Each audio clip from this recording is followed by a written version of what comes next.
Have you ever sat quietly and thought about the end of your journey, what you'll remember most, what you'll wish you had done differently? It's something many of us avoid thinking about, but listening to the reflections of those further along in life can offer a powerful gift, the chance to learn before it's too late. Over the years, nurses, hospice workers, and caregivers have shared some of the most common regrets seniors express in their final days. These aren't just sad stories, they're wake-up calls.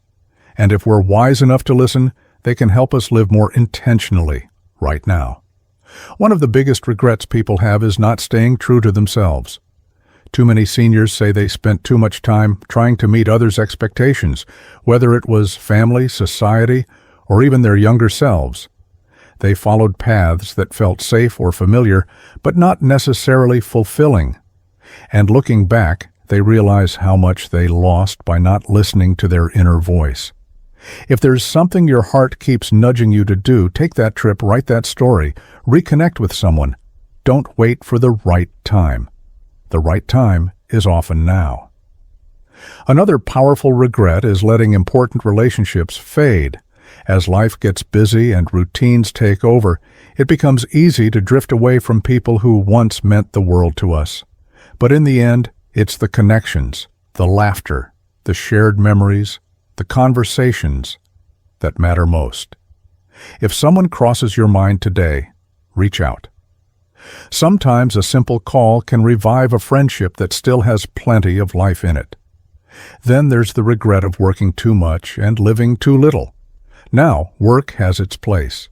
It provides purpose, structure, and, for many, a sense of pride.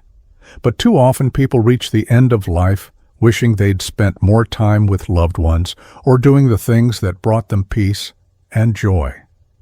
The lesson here isn't to quit everything, it's to find balance.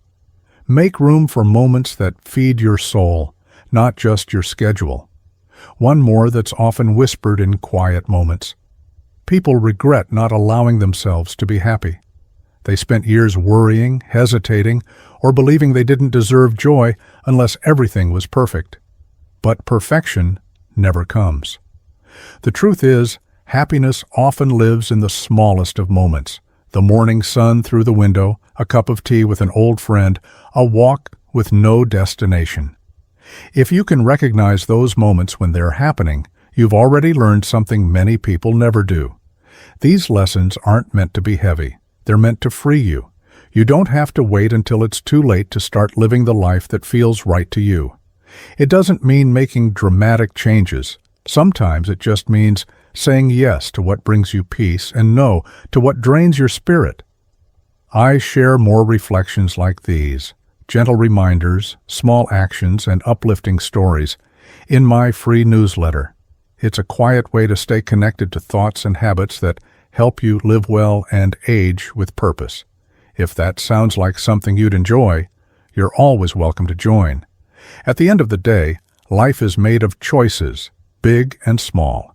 And while we can't undo the past, we can shape the days ahead with more clarity and intention. So take a breath, think about what really matters to you, and start living like it matters today. Because the biggest regret of all isn't what we did, it's what we never dared to try.